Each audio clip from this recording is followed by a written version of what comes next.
Hello, we've come to the final description in our look at the Song of Songs, Solomon's Song of Songs, today on October, what is this?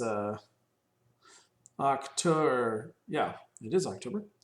Um, it's October 7th, 2021.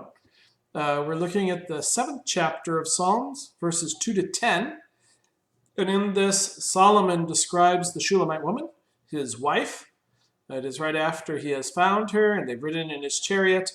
Now they have returned to wherever they're going, probably to their rooms, and he is describing her in quite some beautiful detail. And he does this 2 times before. We won't go in depth on the description since it's similar to what came before, but we'll talk about it in generalities. Okay, so let's start reading it at verse 2 of chapter 7. How beautiful are your feet in the sandals, O princely daughter! The curves of your thighs are like ornaments, the works of the hands of an artisan. So differently from the previous 2 times that Solomon describes his wife, this time he starts with her feet rather than with her head. So he starts at the base. It's a reversal from the beginning.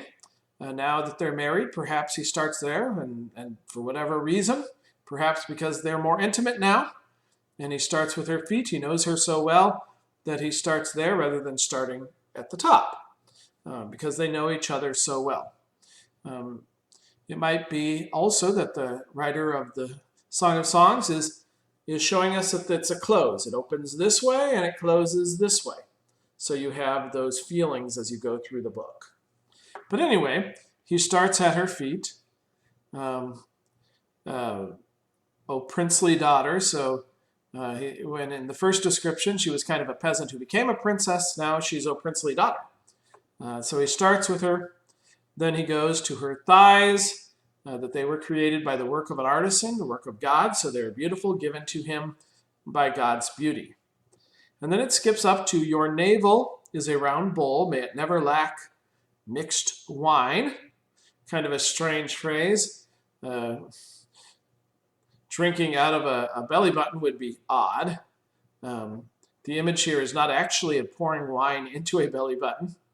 But what it is it's saying when you have a bowl, the purpose of a bowl is to be full. And the purpose of a woman's belly is often to be full. So may it be full of life. And I think you can understand what that could mean. Now, there comes a point when your womb is not full of life, when its time has passed, and you're still beautiful and a wonderful wife. But here, certainly, when it's supposed to have it, may it never lack for children. May you not have to go through the barrenness many women in the Bible have had to, and many women past the time of the Bible have had to. Okay? Your belly is a heap of wheat encircled with lilies. We today might not think of that as a beautiful image. Obviously, descriptions of beauty change through time. And at the time, this was a sign again of fertility. Okay, and that's the focus here. So when he reaches the middle of her, he naturally thinks, as a husband might, about having children. Okay? And if you deal with this as the church, we naturally think of the church having children. And that's a good thing. May the church continue to be a place where children are born.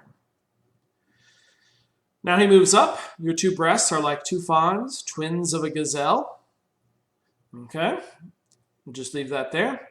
Your neck is like a tower of ivory, long, beautiful tower. Again, that's the description they liked at the time.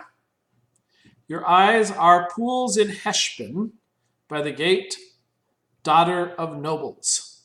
So Heshbon is where one of the early conquests of Israel came after in the Exodus, and God gave them an early conquest at Heshbon. So it's remembered as a place of victory, where God will give future victories. The gate, the daughter of nobles, we're not 100% sure where, if this is a specific gate at the location of the battle, or whether It isn't, but the meaning of the eyes at the gate, your eyes are pools, they're beautiful, and I can enter into you by gazing into your eyes, right? I can come and see your soul and you can see mine, and we can become deeply enraptured with each other by gazing into your eyes. Your nose is like the Tower of Lebanon, which looks toward Damascus. Again, we may not think that long noses are the ultimate, penultimate, whatever, look of beauty, but they obviously did, because they often describe noses in a similar way. Now, it's a tower. Whether there was a specific tower at Lebanon that everybody thought of, we don't know, but very possibly. So that's why. And Damascus, mentioned here, only under the kings like David and Solomon did Israel's power extend all the way out to Damascus. So this represents the fact that under Solomon's power, under the aegis of God, over Solomon, he reigned over a vast and wonderful realm. Her whole, if you look at her body as Israel, this tower, the top of it, reigns over a vast and wonderful realm, larger than you would normally expect. The whole realm under God, where the church has spread, where it has gained and become a place for billions of people to be part of the body of Christ. Okay? Then 6, your head upon you is like the Carmel orchard, and the hair of your head is like purple. The king is captivated by the tresses. Mount Carmel, a beautiful place. The orchard of Mount Carmel, it's a description of basically paradise. So your head is like paradise. Your hair is so flowing and beautiful and full of life. And it's described in purple, which is the color of kings and nobility. We nowadays associate it with bruises because of what happened to Jesus and Lent and perhaps Advent, depending on which church you're in. But here he describes purple, and he's using it to emphasize the fact that this is a kingly color. So this dark hair. And then the final part, a king is captivated by the tresses. Right? His hands touch her hair, and he's ensnared. Which is an apt description for how wonderful it is to return to your wife. You had the search, you found her, you returned. She's so beautiful, she captivates you. The name Rebecca, meaning probably captivator of men or enslaver of men or trapper of men, it's a description where, it's a description of the fact that it is a good thing that a woman can captivate her husband. It's a good thing that a man has been trapped by her. So don't flee, men. When you're married, stay with your wife. Be happy to be her prisoner. Okay? And when you're talking about power, which really you shouldn't be in marriage, right? Show that women do have power in marriage. And they should. That's a good thing. Right? It's good for you to be entrapped by this beauty whom you married, and to remain entrapped to her beauty from your first day of marriage to the end of your marriage. The same goes with being a part of the church. It's good to be a slave to Christ, to be one of his servants. We are entrapped in a sense, I guess you could put it that way. It's a free gift, and it's a light yoke, and it certainly is better, but that's the way we should live, is with his yoke around our necks, entrapped into God's plan. To verse 8, this is your stature. It is like a date palm tree, and your breasts are like date clusters. Now, my commentary comments that to get the date palms off, they'd have to use ladders or ropes to climb up this tree to get to them. And the date palms would tower up high. So it was difficult. You had to work hard so that you could receive the great pleasure of eating dates, the sweets of the time, the desserts of the time. And the Shulamite woman, this person who was pure until her marriage. It took a lot of work to have the Shulamite woman as his wife, to come to the point where they can enjoy each other as husband and wife for the rest of their lives. So it's he describes her earlier as a fortress, and now he's describing her as this great tall palm tree that has been climbed by his great work. And though we are sinners who were lost in sin, what did Christ do? He came down, he suffered, he died for us. He came to make us his bride. He put in all the work, literally. We did none, we just resisted. And he now has us as his bride. The church is his bride. Okay? So he thinks in 9, I thought I will climb the date palm tree, I will take hold of its fruits. And he did. Right? Solomon married the Shulamite woman. He married his beautiful queen. He made her his bride, his wife. Christ found us when we were lost. He brought us out of sin and death, and he made the church his bride, his beautiful wife.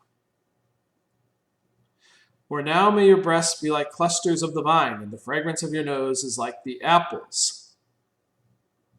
So now we move to wine, as compared to the dessert date, we move to wine, another thing which can have some sweetness, also some bitter, depends on the wine.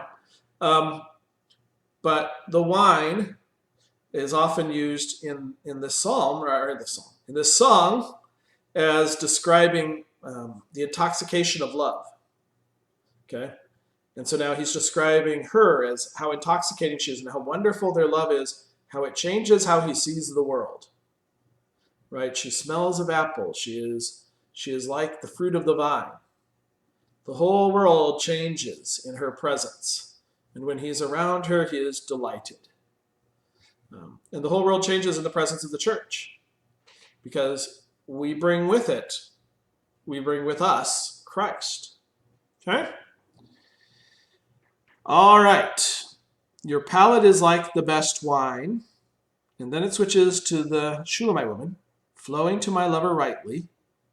And then finally, a chorus closes this scene before we get into anything that is,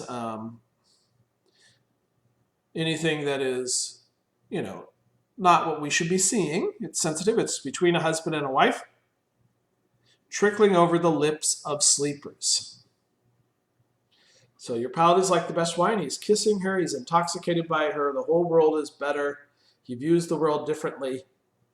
She responds, flowing to my lover rightly, at the proper time, in the proper place, in the proper way. We are married. Now it is proper that we change each other's world and view it differently.